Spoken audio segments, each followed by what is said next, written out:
My ex-fiancée sued my company for millions, claiming I stole her idea, but she had no idea I was the one who wrote the legal precedent that would destroy her case. So Mark is a legal prodigy. We're talking top of his class at Harvard Law, clerked for a Supreme Court justice, the whole 9 yards. By his late 20s, he's a senior associate at a massive soul-crushing corporate law firm in New York City. He's a machine. He bills 100 hours a week, sleeps at his desk, and his only real relationship is with his Nespresso machine. But he's brilliant, especially in intellectual property law. This is where Jessica comes in.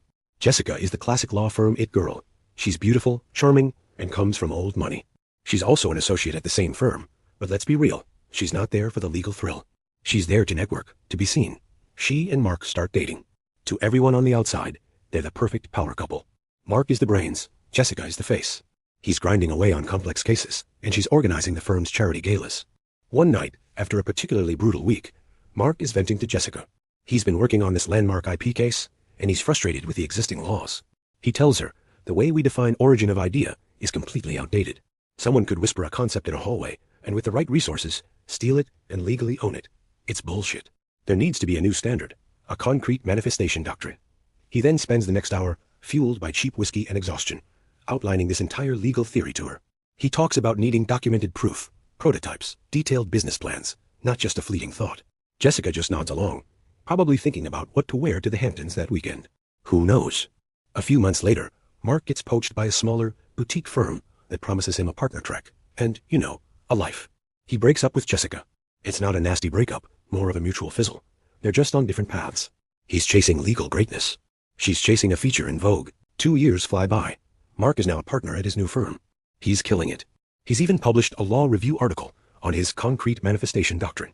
It's making waves, getting cited by judges. It's his baby. He's also about to close the biggest deal of his career, a multi-billion-dollar merger for a tech startup he's been advising since its garage days. We'll call the startup Innovitech. Mark was there from the beginning, helping the founders navigate the legal minefield of creating their revolutionary new software. The day before the merger is set to be finalized, a process server walks into Mark's office. He gets served. He's being sued. Innovitech is being sued. And the plaintiff? Jessica. What the actual hell? The lawsuit claims that the core concept behind Innovitech's software was her asterisk idea. She alleges that during a brainstorming session, back when they were dating, she described the exact software to Mark, and he stole it and gave it to the Innovitech founders.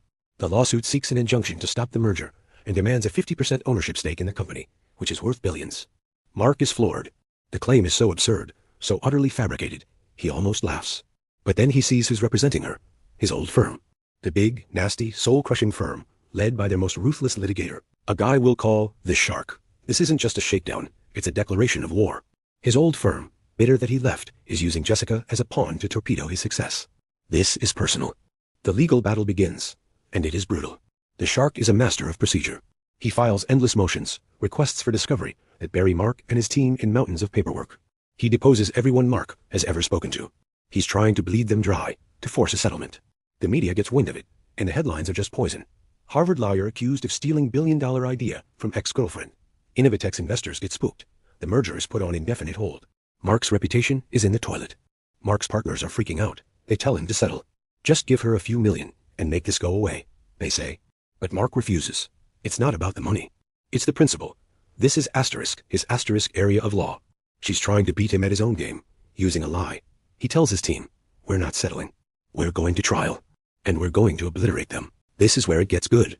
Mark decides to represent himself and his client in court. His partners think he's insane. You're too close to it, they scream. But Mark knows something they don't. He knows the exact weapon he's going to use. The trial starts. The Shark puts Jessica on the stand. She delivers a performance worthy of an Oscar. She tearfully recounts the intimate evening, where she poured her heart and soul out, describing this brilliant idea, only to have the man she loved steal it from her. She uses all the right buzzwords. She sounds convincing. The jury is eating it up. Mark's old mentors from his former firm are sitting in the gallery, smirking. They think they have him. Then, it's Mark's turn for cross-examination. He walks up to the witness stand. He's calm. He doesn't attack her. He doesn't call her a liar. He starts asking simple questions. Ms. Evans, you claim this was your idea. Can you describe the software's architecture? She falters. Well, it's a platform for the architecture, Ms. Evans. The code base. The server-side logic. She has no clue. She's just talking in circles. He then asks, did you ever write this idea down? A business plan? A sketch on a napkin? An email to yourself? It was a conversation, she says, her voice a little shaky now. A moment of shared inspiration. This is the moment Mark has been waiting for. He turns to the judge. Your Honor, the plaintiff's entire case rests on a verbal conversation. However, as established in the Landmark Law Review article, the concrete manifestation doctrine, he pauses and looks directly at the jury, then at the opposing counsel's table. An idea, to be considered proprietary intellectual property, requires a concrete form, a documented, tangible manifestation. A mere conversation does not meet this legal standard. The shark jumps to his feet, shouting, "Objection!" He's citing his own article. That's not established law. And Mark just smiles. A cold, devastating smile. On the contrary, Your Honor, the concrete manifestation standard was recently cited and affirmed as the new precedent by the state Supreme Court in the case of Patel v. Chun *, a case, I might add, which was argued and won 3 months ago. The courtroom goes silent. You could hear a pin drop. The shark's face goes pale. He didn't know. His team of associates, in their arrogance, missed it. They were so focused on burying Mark in paperwork, they didn't do the most basic legal research on recent precedents. They didn't realize that the very legal foundation of their case had been demolished, and the man who demolished it was standing right in front of them. Mark then looks back at Jessica on the stand. Ms. Evans, I have one last question. Did you, at any point, read my published work on intellectual property law? She looks like a deer in headlights. No, she whispers. Thank you. No further questions, Your Honor. It was over. The judge dismissed the case with prejudice the next day. Jessica and the shark were humiliated. Mark's old firm became a laughingstock in the legal community for such a colossal failure. The merger for Innovatech went through a week later. Mark wasn't just vindicated. He became a legend. He didn't just win the case. He wrote the law that won the case. He literally created the bullet that took down his enemies, and they never even saw the gun. That, right there, is how you checkmate. Don't come for the king. Thanks for watching.